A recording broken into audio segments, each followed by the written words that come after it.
politically, artistically.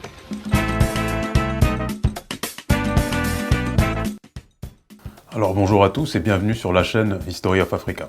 Alors aujourd'hui on va vous parler d'un personnage qui s'appelle Tiyi. Tiyi, vous ne connaissez peut-être pas son nom, mais vous connaissez certainement celui de son fils Akhenaton. Et vous connaissez certainement aussi peut-être celui de son petit-fils Toutankhamon. Tiyi, c'est une reine d'Égypte. Le problème avec le terme reine, c'est qu'il peut avoir deux sens en fait. Le premier de ces sens, ça va être celui d'une épouse de roi, qui ne va pas avoir de pouvoir politique, un petit peu comme la reine Marie-Antoinette, l'épouse de Louis XVI. Le second cas, ça va être celui d'une souveraine à part entière, qui va avoir le pouvoir politique, qui va régner sur un pays ou une nation. Un petit peu comme la reine Isabelle la catholique d'Espagne. Alors ce qui est intéressant avec Tiyi, c'est qu'elle a été à la fois les deux. Elle a été l'épouse d'Amenhotep III, qui a été l'un des pharaons les plus puissants, l'un des plus puissants rois de l'Antiquité tout court. Et quand celui-ci est mort, elle a exercé le pouvoir politique. Elle a été une souveraine à part entière. Et ce qui est d'autant plus intéressant, c'est qu'avant même qu'elle règne en tant que souveraine sur l'Égypte ancienne, on sait qu'elle était déjà plus puissante que la plupart des épouses de rois qui l'avaient précédée. On le sait en fait grâce à son iconographie, à ses représentations dans l'art égyptien en fait. On voit par exemple qu'elle était représentée en rouge-brun, la même couleur que son mari, alors que c'était une couleur qui était d'habitude réservée aux hommes, et les femmes étaient plutôt représentées en jaune. On le voit aussi parce que dans certains monuments, elle est représentée exactement de la même taille que son mari, ce qui d'habitude ne se faisait pas. Les femmes étaient représentées plus petites.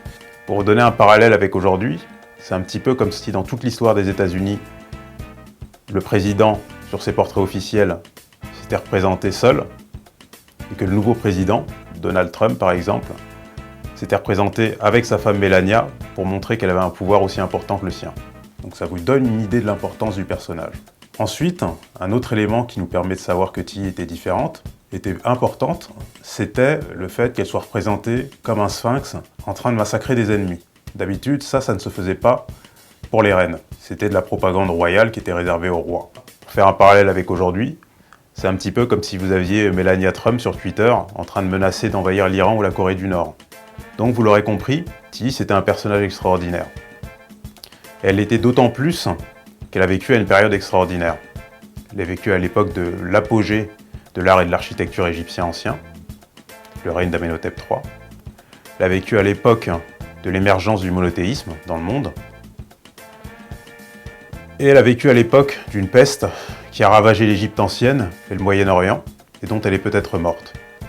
Tiyi, c'était donc vraiment un personnage d'exception, un personnage qui avait l'histoire d'un personnage de cinéma. Et pour lui rendre hommage, on ne lui a pas fait un film, parce qu'on n'a pas le budget, mais on lui a fait une peinture, et on espère que cette peinture va vous permettre de vous souvenir que c'était un personnage vraiment extraordinaire, qui peut continuer à nous inspirer plus de 3000 ans après sa mort. Voilà, je vous remercie et je vous dis à la prochaine pour une prochaine vidéo. So, as an artist, politically, artistically.